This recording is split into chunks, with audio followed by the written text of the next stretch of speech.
We know cold and flu season is coming, but there's another illness lurking. I've had it, maybe you have too.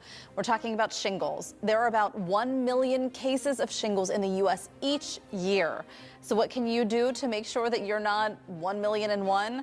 Joining us is Fred Bencavanga, pharmacist, and Dr. Leonard Friedland. We're so happy to have you here to talk about this really important issue. Thanks for having us. Dr. Friedland, I'd like to start with you because you've spent your career as a pediatrician, a research scientist. So if you could give us a little background about shingles. The only thing that I know is that it's tied to chickenpox somehow. Shingles is a disease that's characterized as a painful, blistering rash that can last weeks and can be very disruptive to our lives, our hobbies, our work, our sleep, our social activities. And you're absolutely right, Heather, they tie into chickenpox because this disease is caused by a virus. Now, why would the virus reactivate, Heather? And the major reason is advancing age, especially 50 years of age and older, as our immune systems naturally weaken. It allows the virus to reactivate, putting us at increased risk for shingles.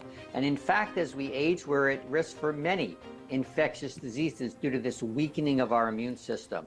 There are some underlying medical conditions that are associated with an increased risk of shingles, and those would include asthma, chronic kidney disease, COPD, heart disease, and diabetes. Can you tell us more about the vaccine and who might be more likely to get it?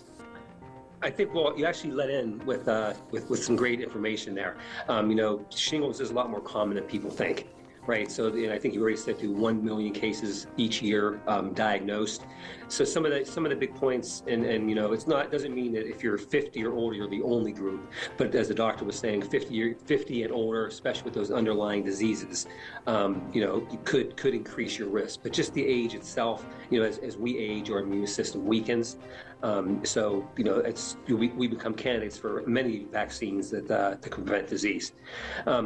Just a little bit more. It's a good lead off. It's American Pharmacist Month right now, so it's a perfect time to remind the audience that pharmacists play essential roles in supporting just the overall health and general being of our communities. Being one of the most trusted healthcare providers out there, and definitely one of the most accessible. They can easily assess your risk for vaccine preventable diseases like shingles. Some really important information and easy to get. Just go get it. You do not want shingles. Thank you both. Thank you. Take care. For more information on shingles, including your risk and how your pharmacist can help, you can head to our website, kdka.com/talkpittsburgh. We'll have a link for you there. We'll be right back.